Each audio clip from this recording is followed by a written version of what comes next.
Muy buenas tardes a todos, bienvenidos al Grupo Focal. El tema a tratar es formación a través del tiempo. Los conocimientos e informaciones procedentes de los medios de comunicación de masas como prensa, radio y TV exceden a gran medida a los que aportan la instrucción y los textos escolares, derribando de este modo los muros de las aulas. Son muchos los centros educativos que han combinado medios de comunicación y educación, bien como objeto de estudio, como auxiliar didáctico, como portavoz de una comunidad educativa o bien integrando las tres perspectivas. A mi derecha se encuentra la magíster Susan Escobar en literatura infantil y juvenil, quien nos va a contar acerca de su formación. De mi formación académica, periodística, sí. Empecé muy pequeña dentro del mundo de la radio, hago radio desde que tengo 13 años aproximadamente, el programa se llamaba Mundo Infantil y por allí inicié este largo caminar en un fascinante medio como es la radio. Posteriormente, cuando vine a estudiar la universidad, eso inició en una radio familiar, ¿no? Luego, cuando ya vine a la ciudad de Guayaquil, estuve en varias estaciones, en Antena 3, como directora de programación y relaciones públicas de Radio Sol 95, una estación que salió en aquella época, y posteriormente a ello en otras estaciones como Estrella, como Élite, y también relaciones públicas de diferentes empresas. Y en cuanto a mi formación, sí, comunicadora social, con la maestría en Relaciones Públicas y Gabinetes de la Comunicación de la Universidad Autónoma de Barcelona, de Literatura Infantil y Juvenil. Me siento un poco incómoda hablando de mi currículum, pero bueno, así como miren quién soy. Y por otro lado, la de Literatura Infantil y Juvenil de la Universidad Técnica Particular de Loja. Ahora estoy cursando un doctorado en Comunicación e Interculturalidad. ¿Algo más al respecto? Muchísimas gracias. Continuamos con Catherine Prieto, quien es reportera de Infopower. Cuéntenos alguna experiencia que la haya marcado dentro de su formación a través del tiempo, pero más que todo, no una formación académica, sino una formación que haya obtenido a base de la experiencia. Buenas tardes, primero con todos. Ya me presentó Catherine Prieto. Bueno, sí, respondiendo a tu pregunta, lo que más me marcó fue empezar como que tan jovencita a entrevistar a talentos internacionales. Es algo un poco como que no complejo, sino que te deja como que esa emoción, ¿no? De que puedes seguir adelante y que en el camino vas aprendiendo pues lo que respecta a la formación como tal. Actualmente pues sí, soy reportera de Infopower Ecuador y creo que una de las ventajas y de las enseñanzas que me ha dejado esto es postularme a eso, a seguir aprendiendo, porque es una carrera que no solamente es de estar parado frente a una cámara, sino que también pues tiene varias armas que como lo es el comunicar, ¿no? Y el comunicarte no solamente en el expresar, digamos, tu pensamiento, sino que también el conocer y el interactuar con personas que te tocan entrevistar, pues, ¿no? Directamente de la revista. Luego tenemos a la licenciada Catherine Prieto, a la licenciada Linda Chu, quien es presentadora del programa. Al final lo pone usted. La misma pregunta que le hice a la licenciada Catherine, se la haga usted. Bueno, muchas gracias. Buenas tardes con todos. Como ya saben, mi nombre es Linda Chu. Bueno, en esta faceta de presentadora, realmente es un programa nuevo. Tenemos un mes al aire, ya, pero en realidad, bueno, yo he estudiado comercio exterior, he estudiado derecho. Actualmente estudio dirección escénica, ya. Y lo que estamos haciendo es tratar de concientizar a las personas, haciendo un programa, un dramatizado, donde la gente pueda elegir el final. Y ver la opinión del público, qué es lo que tiene, cuáles son sus opiniones, qué es lo que desea realmente. Bien, continuamos con el licenciado Felipe Cedeño, quien es productor de la página Infopower. Muy buenas tardes con todos. Soy el director de la revista digital Infopower Ecuador. Actualmente me desempeño como productor para un programa de farándula que se transmite en Quito para Canela Televisión, se llama Prende la Tele. Tengo más o menos unos 6 años ya de formación académica. Me inicié como un asistente de producción para el programa Ciudad Bacán, que lo transmitía también Canela, y actualmente me manejo con diferentes agencias de publicidad, las cuales yo las proyecto y manejo todo lo que es redes sociales y promociono a las marcas a nivel nacional e internacional. Muchas gracias. Bien, a mi lado izquierdo nos encontramos con el licenciado Enrique Ponce, quien es director del programa de análisis político y de opinión. Licenciado, a través de su carrera y de su formación, ¿qué es lo que más le ha impactado y que pueda generar un proceso de cambio en algún estudiante que quiera seguir la locución? Bien, buenas tardes con todos. Sí, efectivamente, la línea que hemos estado trabajando desde hace mucho tiempo es el análisis político y el análisis social, ¿no? Siempre programas de opinión enfocado en buscar alternativas de mejoras para la ciudadanía en varios ámbitos, ¿no? El ámbito político siempre es un tema muy sensible que hay que manejarlo con mucho cuidado y sobre todo la pregunta, refiriéndome a su pregunta, Sofía, es orientar a los estudiantes. La visión política es fundamental en la visión y en el desarrollo de los estudiantes. Estamos nosotros pasando procesos políticos un poco complicados, es motivo de que los estudiantes, la juventud no está enfocada en el verdadero análisis político de la situación real del país. No lo toman con mucha expectativa, sin embargo, es importante en los actuales momentos el enfoque sustentado en los temas políticos por parte de quienes hacemos periodismo de opinión y análisis, ¿no? No hay esa visión que deberíamos tener todos en conjunto, sobre todo los nuevos estudiantes que salen de las carreras de comunicación, porque el tema político es tan fundamental como los temas sociales y los temas económicos, ¿no?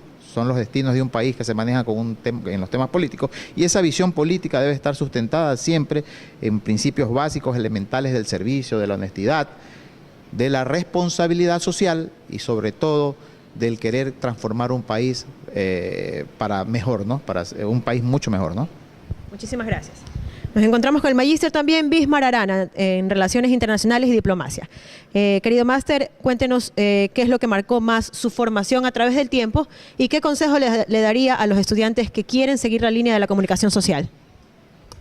Buenas tardes con todos. Bueno, con respecto a tu pregunta, lo que en lo personal me marcó fue la posibilidad que a través de los medios de comunicación y obviamente lo que es la comunicación poder servir a la sociedad, ¿no? Este es un elemento fundamental que nos permite servir a la sociedad, desarrollar la misma hacia los objetivos que como país tenemos.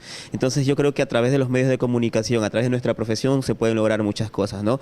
Y eso fortaleciéndolo también a través de la docencia universitaria, que es la otra rama que de alguna u otra manera me ha permitido llevar a cabo conocimientos que tienen que ver con la comunicación y también enfocados a otra de mis pasiones como es la política, pues no. Entonces considero que esa oportunidad que se me ha presentado de servir a través de la docencia y de los medios de comunicación es algo que te marca y que te llena de mucha satisfacción para poder seguir adelante a través de tu trabajo del día a día. Muchísimas gracias. Y terminamos con el magíster Tony Montoya en Comunicación Organizacional. Querido máster, cuéntenos su formación a través del tiempo, qué fue lo que más lo marcó y asimismo, qué consejo le daría a los estudiantes de comunicación social para poderse destacar en su carrera. Muy buenas tardes, gracias por esta oportunidad. A ver, tratando de resumir un poco, mi formación fue salesiana, soy parte de esta universidad desde preparatorio en el Cristóbal Colón. Sin embargo, terminé en el Vicente Rocafuerte. Es decir, en la universidad lo mismo, estuve en la Universidad Católica, estuve en la Universidad Laica, es decir, he visto las dos caras de la medalla. Eso me ha permitido desde siempre tener una visión mucho más grande, mucho más amplia de lo que es la vida, no solo la comunicación. Ya en la parte comunicacional, también debo agradecer a Dios por haber tenido la suerte de ser parte de una familia de comunicadores. Desde muy chiquito ya sabía lo que era la comunicación, acompañaba a mi padre en sus trabajos. Por cuestiones circunstanciales, a los 18 años me llamaron de Diario El Universo a hacer una prueba. Y desde los 18, durante 15, 16 años, trabajé en el medio. Trabajé en la parte política, trabajé en la parte cultural, trabajé en la parte social. Fui editor de varias secciones, desde la Crónica Roja hasta un suplemento que se hizo que se llamaba San Viernes, que fue el primer suplemento de espectáculos que hizo Diario El Universo. Conmigo nació y después conmigo murió. De ahí pasé a hacer relaciones públicas en el Comité Olímpico Ecuatoriano, en la Federación Deportiva del Guayas. Una parte que me gusta bastante es el deporte, por eso tengo el televisor prendido atrás, pero bueno. Y en la parte educativa también nunca me lo propuse ser profesor, sin embargo siempre las ocasiones y las oportunidades fueron dándose. En el universo era el encargado de recibir a los chicos que llegaban y de entrenarlos sobre lo que quería el medio. Lo mismo en los otros trabajos que tuve, hasta que me invitaron en Casa Grande a ser profesor. Después me invitaron en la Universidad Católica y finalmente me invitaron en la Universidad Politécnica Salesiana, donde estoy a tiempo completo. Eso básicamente, en resumen, lo que he hecho. Muchísimas gracias. Es así como damos inicio a este grupo focal. Y lo importante de este tema que vamos a tratar es el uso didáctico de los medios de comunicación en las diferentes áreas del currículum. Los medios de comunicación en la enseñanza. A partir de la tecnología que lo sustenta y el contenido, el mensaje que se transmite se nos presentan hoy en día como indispensables mediadores entre la sociedad y el ciudadano. Pero lo que resulta criticable y obsoleto en niveles oficiales, sobre todo a partir de las últimas reformas educativas, es absolutamente impensable y rechazable en la educación de adultos con fines de formación para un empleo. Máster Susan Escobar, ¿considera usted que la metodología mencionada impide éticamente el nivel de aprendizaje a través de los medios de comunicación para destacarse en alguna actividad? No me queda muy clara la pregunta, ¿qué es lo que queremos allí conocer? Ya. Según lo que nosotros estamos analizando aquí de los medios de comunicación en la enseñanza, es que si aprender fuera de los niveles de aprendizaje como una experiencia personal implica que tenga sea una parte no ética en el momento de nosotros querer mostrar nuestra educación, cómo fue formada. Bueno, no sé si de pronto me voy a enfocar en el lado correcto de la respuesta. Al igual que Tony, tampoco tengo una formación para docente. No, vengo de la comunicación y he hecho comunicación desde muy pequeña. Entonces, mi mundo ha estado fundamentalmente vinculado con la práctica y específicamente de la radio. Cuando postulé, porque yo postulé para entrar en esta universidad, incluso en principio fui rechazada. El director de la carrera de comunicación social de aquel entonces consideró que mi currículum era increíble dentro de la comunicación, pero no era docente. Y para la docencia se necesitan desarrollar otras habilidades que ahora que las he aprendido sé que son complejas, bastante complejas, y entiendo por qué me rechazó en aquel instante, ¿no? Tal vez yo hubiera hecho lo mismo, alguien sin experiencia dentro de la docencia. Realmente, cuando yo postulé, era porque yo decía, quiero enseñar a hacer radio. Era como el sueño que yo tenía. Claro, luego que las materias nos asignaban en función de los perfiles académicos, que mi perfil académico no va precisamente con la radio, sino más bien con la redacción, con la escritura. Y bueno, luego la maestría de Relaciones Públicas me habilitaba en teoría para dar relaciones públicas, pero luego era una maestría propia y otra historia que tiene que ver con la Ley Orgánica de Educación Superior. En todo caso, para mí es fundamental, desde mi experiencia, que el estudiante llegue a la parte práctica. Sin la parte práctica, creo que nos quedamos un poco frustrados, porque evidentemente el profesor puede ser muy bueno y tener toda la mejor intención de transmitir el conocimiento teórico. Y podemos hablar de todos los teóricos e investigadores del mundo y convertirnos en investigadores fabulosos y aportar tal vez desde la parte teórica. Pero creo que la práctica no se la vive hasta tanto el estudiante no sale del aula, va a buscar a su entrevistado, tiene que hacer la gestión, tiene que vivir ese miedo que le provoca encontrarse con una persona adulta, inclusive porque muchos de los jóvenes que están en primer semestre, por ejemplo, que yo he dado radio, me los imagino a ellos el miedo de saber que van a tocar la puerta de un famoso de la radio o de la televisión, o los dueños de los medios de comunicación. Dentro de las aulas hemos tenido a un Lucho Almeida, hemos tenido a grandes comunicadores sociales que nos han acompañado, hemos tenido a periodistas de prensa escrita. Entonces, cuando ellos pasan esa barrera, cuando ellos rompen ese miedo, entonces yo creo que están en la carrera correcta. Porque mientras tanto, creo que respetando todas las profesiones, evidentemente comunicación social debemos salir. Debemos buscar, debemos indagar. El comunicador se hace su propio mundo, desde el área que yo quiero, desde la política, desde el deporte, desde la farándula inclusive, porque a la farándula no hay que tenerle miedo. Yo creo que si lo manejamos con ética, con responsabilidad, es un lindo mundo. De hecho, todo el tiempo que yo trabajé en Guayaquil dentro de las radios era farándula.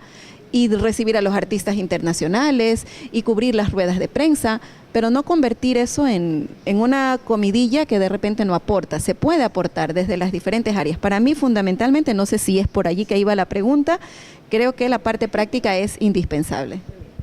Magíster Arana, quisiera su punto de vista en algo específico. En la parte donde dice, lo que resulta criticable y obsoleto en niveles oficiales, sobre todo a partir de las últimas reformas educativas, es absolutamente impensable y rechazable en la educación de adultos con fines de formación para un empleo.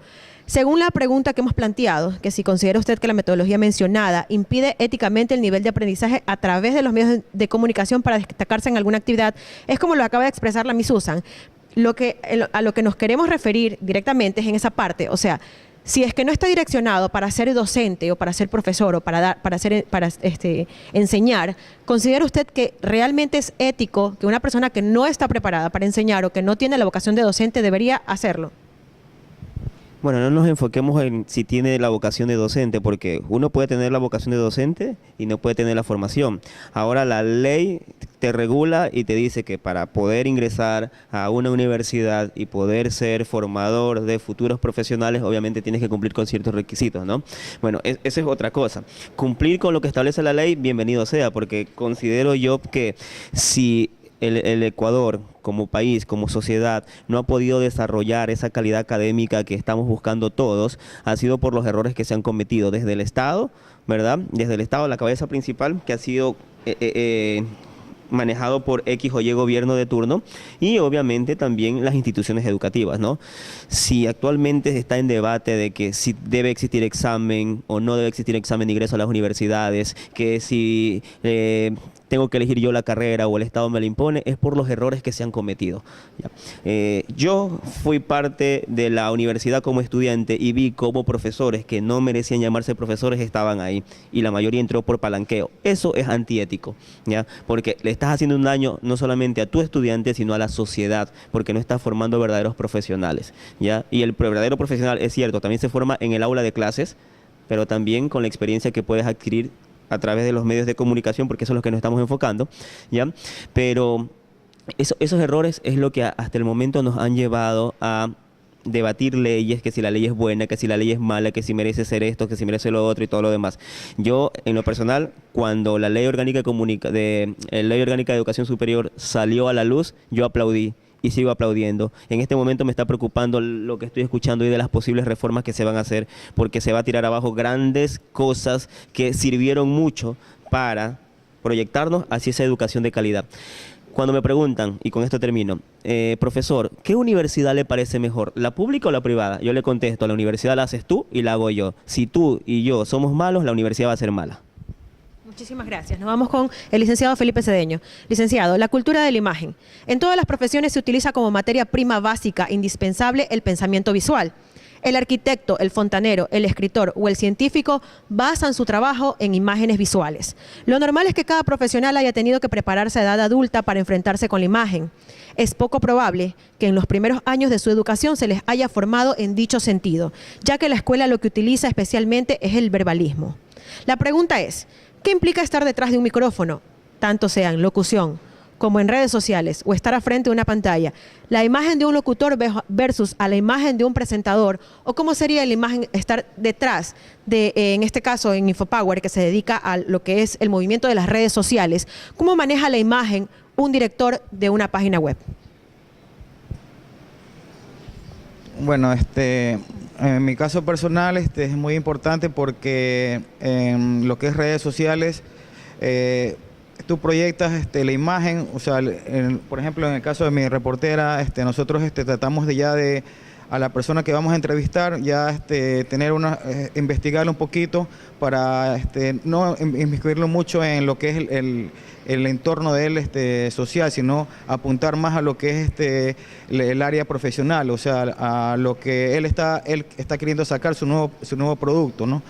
Y en lo que es marcas, nosotros lo que manejamos en lo que es en Infopower mismo, tratamos de proyectar las marcas, lo que es a nivel institucional. Nosotros no solo nos manejamos mucho con lo que es la proyección de de eventos, sino también a nivel institucional. Entonces tratamos de proyectar una imagen fresca y positiva hacia la sociedad. En mi caso, siempre estoy tratando de innovar, mejorar lo que es la página web, porque siempre hay la competencia, entonces tenemos que estar en los más altos estándares en lo que es en la proyección. Y eso es lo que te puedo opinar en respecto a tu pregunta, ¿no? Muchísimas gracias. Licenciado Ponce, ¿considera usted que la imagen resulta ser importante si hablamos de locución?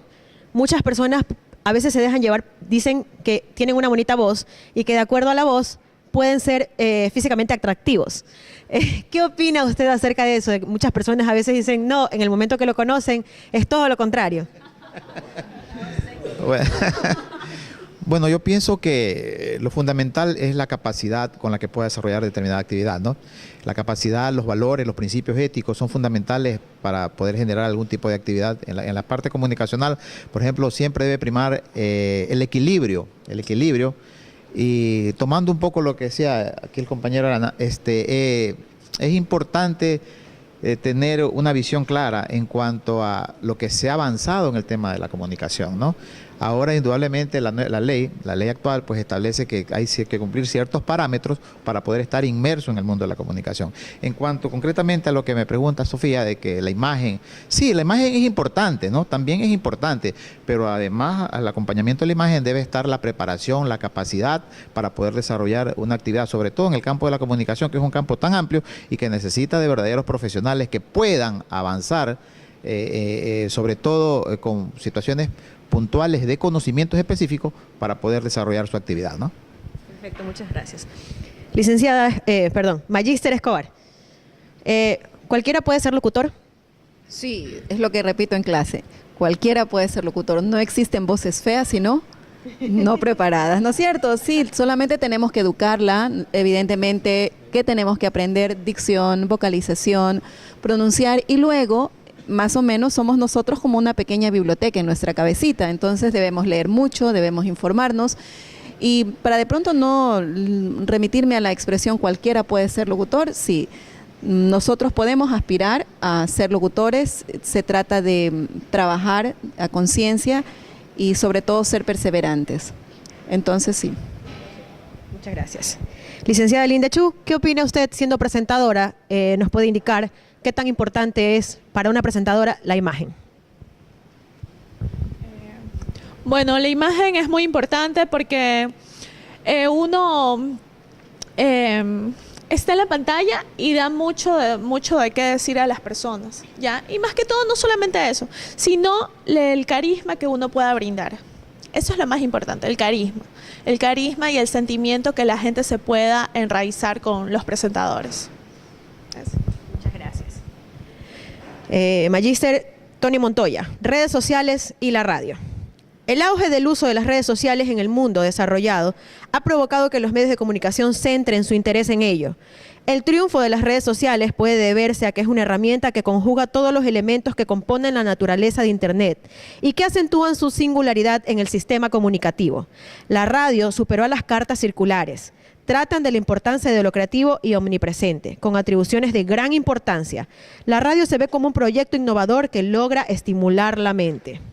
La pregunta: actualmente la radio es controlada por la SECOM, pero no debemos olvidar que tuvo una carta de presentación abierta en donde se decía lo que se pensaba sin pensar lo que se decía. ¿Existe alguna forma de regular este tipo de medios sin que afecte el aprendizaje de los nuevos comunicadores? Hola, bastante amplia la pregunta, pero puedo resumirla diciendo que se lo controla a través de las leyes. No necesitas tener efectivamente una ley de comunicación para regular a las radios. Si alguien en alguna radio, utilizando el medio de la radio, afecta tu imagen, afecta tu honra, afecta tu honor, tienes a través de las leyes los mecanismos adecuados para que esa persona sea sancionada.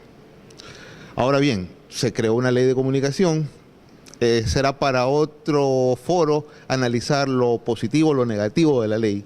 En todo caso, se regula Y lo que no le veo el punto de neutralidad a esta ley es quién dirime lo que es o lo que no es. ¿Bajo qué criterio? ¿Quién aplica la sanción sobre lo que parece que fuera una calumnia, un insulto, una ofensa? Términos que entran a veces en la parte de lo subjetivo. Entonces, quizás la ley puede salvarse, ya está creada, habría que mantenerla, mejorarla y poner verdaderos jueces que sean probos para administrar la justicia. Las nuevas personas que se están formando, los nuevos estudiantes de comunicación, tienen en las redes sociales, ya yendo a la parte de redes sociales, una gran oportunidad de aprendizaje a través de lo que se informa. Lo importante aquí es saber discernir qué criterios tienes para discernir toda la gran cantidad de contenidos que recibes. Tienes contenidos que verdaderamente te van a enseñar algo, tienes contenidos que te van a educar sobre alguna forma y tienes contenidos que te van a llevar por la otra orilla, que te van a desaprender alguna cosa, que te van a poner contenidos que no son fiables, y el punto de equilibrio es donde buscas tu orientación, y la orientación la puedes encontrar en las aulas universitarias. La formación con la guía de un docente, si no estás en una universidad, por lo menos una persona con mayor experiencia te puede dar el equilibrio para saber si todos los contenidos que ahora son fáciles de recibir en redes sociales te aportan en algo, te enseñan algo, a quién seguir, a quién no seguir. Por ahí debe ir el asunto desde mi punto de vista. Licenciado Ponce, ¿qué pasa con los alumnos que usualmente se basan a través de la experiencia y cuando se inclinan a la locución y les gusta el mundo de la radio, ¿qué pasa con el doble sentido que se utiliza en la radio? ¿Qué sucede? El doble sentido, pero el doble sentido en función de qué. Ya. Usualmente conocemos ciertos programas que utilizan el doble sentido y que no pueden ser sancionados por el mismo hecho de que utilizan el doble sentido, valga la redundancia. Entonces, mi pregunta es, si nosotros nos estamos formando como futuros comunicadores, ¿hay algunos que se pueden desviar por ese medio simplemente por estar y trabajar en una radio o realmente por una formación o la parte ética sería de un comunicador? Sí, yo he siempre planteado durante mi trayectoria en el tema del análisis de opinión que es fundamental para quien emprende en una actividad como la comunicación, los principios son elementales porque uno comunica y lo que uno comunica puede dañar a una persona o puede levantarla, ¿no? Puede destruir algo o puede construir algo a través de la comunicación. Entonces, es fundamental e importante que los principios en la persona, en este caso, en el locutor, estén bien sustentados. Es decir, el doble sentido en lo que a mí respecta, pues no lo considero adecuado. Uno debe ser muy ético y no buscar alguna vía escondida para poder expresar o decir alguna cosa. Uno debe ser frontal también. La comunicación debe ser frontal, es decir, debe tener principios elementales, pero sobre todo frontal, es decir, porque el espectador, el que escucha la radio, el que ve la televisión, el que lee los periódicos, está asumiendo que lo que le están informando es correcto, lo toma como una verdad. Entonces, si nosotros tratamos de manejar el tema con doble sentido y no estamos queriendo decir una realidad sobre determinado acontecimiento, eso sí afecta no solamente a la manera de informar, sino que cuando te das cuenta, la persona que utiliza esos métodos queda pues descubierta en una situación pues bastante complicada, ¿no? Entonces, para mí la parte del doble sentido no debería estar, no debería considerarse. Más vale los estudiantes, las personas, los alumnos que quieran emprender en este tema, en este campo comunicacional, deberían tener valores y principios establecidos, donde puedan ellos opinar en función de una realidad latente del todos los días, del día a día, ¿no? Magíster Arana, ¿considera usted que la radio podría ser un método de aprendizaje para un estudiante de comunicación social? No solamente la radio, sino todos los medios de comunicación masivos que tenemos, ¿no? Y ahora inclusive hasta las nuevas tecnologías, ¿no? Las redes sociales y todo lo que complemente el proceso de aprendizaje, siempre y cuando se lo utilice de la mejor manera posible, ¿no? Entonces, todo lo que nosotros tenemos a nuestro alcance y que sirva para nuestro aprendizaje, nuestra autoeducación, es bienvenido, siempre y cuando, insisto, sepamos utilizarlo de la mejor manera posible para cumplir ese objetivo que es, obviamente, profundizar en nuestro conocimiento y fortalecer el proceso de enseñanza-aprendizaje. Muchas gracias. Ya. Licenciada Catherine Prieto, Los alumnos necesitan para su futuro profesional de la utilización de los medios tecnológicos. Los alumnos varían enormemente en su habilidad de percepción y aprendizaje, por lo tanto, en los requerimientos didácticos individuales. Algunos aprenden fácil y rápidamente a través de informaciones orales o impresas, y con un mínimo de experiencias más directas. La mayoría requiere experiencias más concretas que incluyan los medios audiovisuales. Hay muchos factores culturales que afectan el aprendizaje, por tanto, los alumnos necesitan de una amplia gama de experiencias que incluya aspectos reales, representaciones visuales y símbolos abstractos. Usualmente las experiencias reales tienen un trascámara que podría definirse como un guión escrito. Esta realidad podría causar una controversia en la expectativa del aprendiz versus lo real. Sofía, más que contarles, quiero como que, o sea, referente a mi pensamiento, quiero contarles una experiencia. Ya creo que está un poco trillado esto del rating dentro de un medio de comunicación. Yo como tuve la experiencia en radio online cuando recién empecé pues a ejercer mi carrera, me tocó ser directora de contenido, es decir, formular pues lo que respectaba en cada presentación, ya sea la invitación de un artista o si no teníamos un artista invitado, pues teníamos que topar temas centrales, pero basándonos en qué.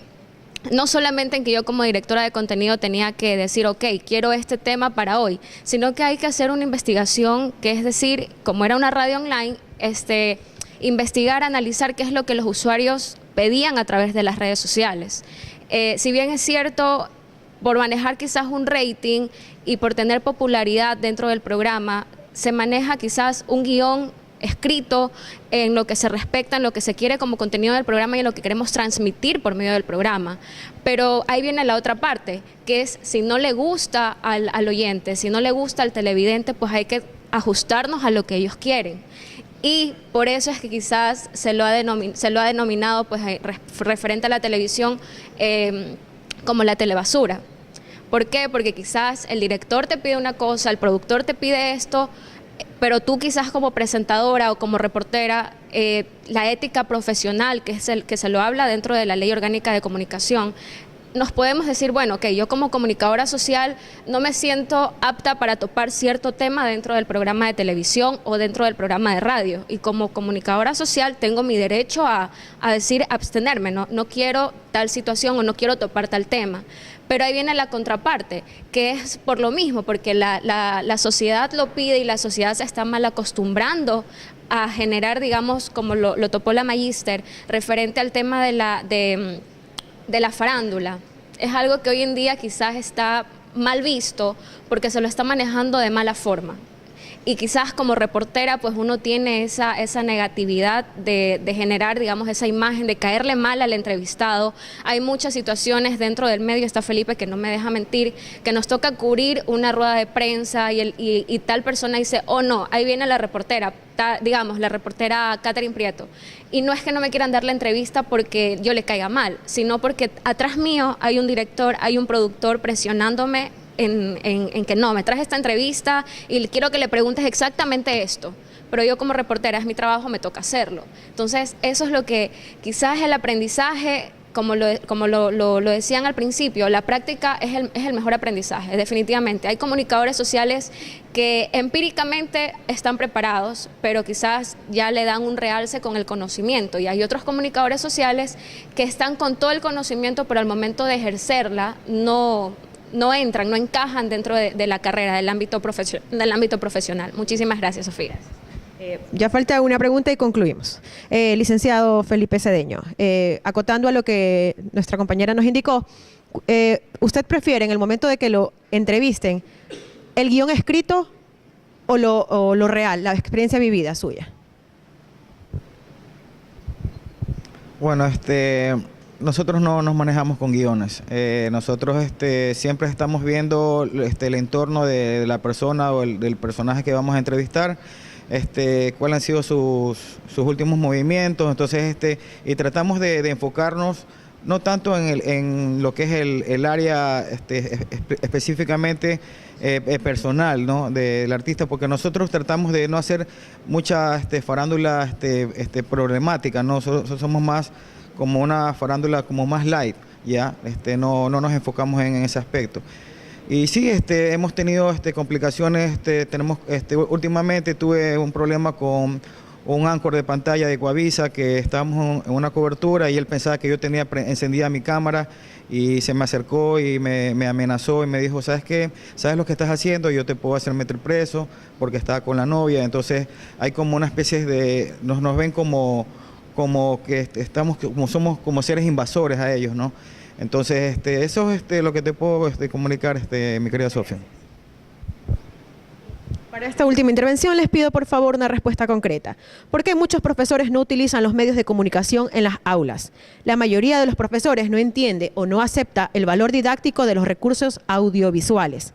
Muchos creen que si no están al frente de la clase hablando, exhibiendo o actuando, el aprendizaje no se realiza. Otros son refractarios al uso de la imagen, ya que de una u otra forma la consideran una degradación de la dignidad académica. Dignidad que en su punto de vista solo puede mantenerse por la comunicación oral y la lectura. ¿Verdad o mentira o simplemente diferentes posturas? Magíster Escobar. Creo que son diferentes posturas, pero quiero agregar ahí algo, ¿eh? Y lo digo por experiencia propia. Podría ser que allí se enfoque como que ciertos docentes no están de acuerdo con aquello y yo podría asegurar que un porcentaje de estudiantes no les agrada cuando en principio se los envía a hacer el trabajo que hace un comunicador, ahora que se exige el título, pero que toda la vida lo hicieron, inclusive sin título, sino por amor a la profesión, esa que nos mueve, que nos cautiva. Y hay estudiantes que se resisten, porque de pronto no están en la profesión que realmente quisieran. Entonces, yo creo que es parte y parte, y posturas también. Magíster Tony Montoya, educación tradicional versus la educación tecnológica, la de ahora. Para mí debe ser un mix. Empezar una clase con los contenidos formales, explicar lo que se debe hacer, como la educación manda, pero ponerle cada que se pueda la parte tecnológica. De hecho, algo que yo hago siempre, no por haberlo leído en algún lado, sino porque me nace por mis vivencias, por lo que yo he conocido durante todos los años de trabajo. Entonces, veo algo que me llama la atención en un medio de comunicación, trato de grabarlo, trato de tenerlo siempre y lo asocio a la materia que doy o a las materias que doy. Entonces, desde ese campo siempre estoy poniendo el ejemplo y trato siempre que los chicos practiquen. Y eso no me puede mentir ninguno de ellos, desmentir ninguno de ellos. Muchísimas gracias. Terminamos con el Magíster Bismar Arana. Magíster, ¿usted considera que los alumnos necesitan para su futuro profesional de la utilización de los medios tecnológicos? ¿Realmente se ha perdido el sentido de la lectura de los libros que nosotros solíamos leer a causa de la tecnología? Como dije en mi intervención anterior, todo depende de cómo se utilizan las herramientas que tenemos, porque si no las sabemos utilizar, obviamente no vamos a lograr ese objetivo. Si actualmente al joven no le gusta la lectura, no le echemos la culpa completamente al joven, nuestra sociedad en sí no le gusta la lectura. Por ahí hicieron en algún momento una encuesta en donde el porcentaje de ecuatorianos que leen un libro al año es de 5% solamente. Entonces es nuestra sociedad en sí, ¿no? Que si el chico no utiliza la tecnología para leer o realizar algunos trabajos dentro de la profesión o las diferentes materias que tiene en su formación académica, ya depende también de lo que quiere lograr él en su formación como futuro profesional, ¿no? Insisto, mientras se lo sepa utilizar de la mejor manera posible, creo que los resultados van a ser resultados óptimos. Hay que aprovechar que tenemos ahora sí la tecnología del siglo XXI, como yo le llamo, hay que exprimir y sacar lo que más beneficioso sea para poder cumplir con ese objetivo que es formar buenos profesionales, excelentes profesionales y que la educación sea verdaderamente una educación de calidad. Bueno, y es así como damos por finalizado este grupo focal acerca de la formación a través del tiempo. Muchísimas gracias a todos de parte de la Universidad Politécnica Salesiana y los alumnos del grupo 7501 en la materia de comunicación. Muchas gracias. Comunicación educativa. Gracias. Bien.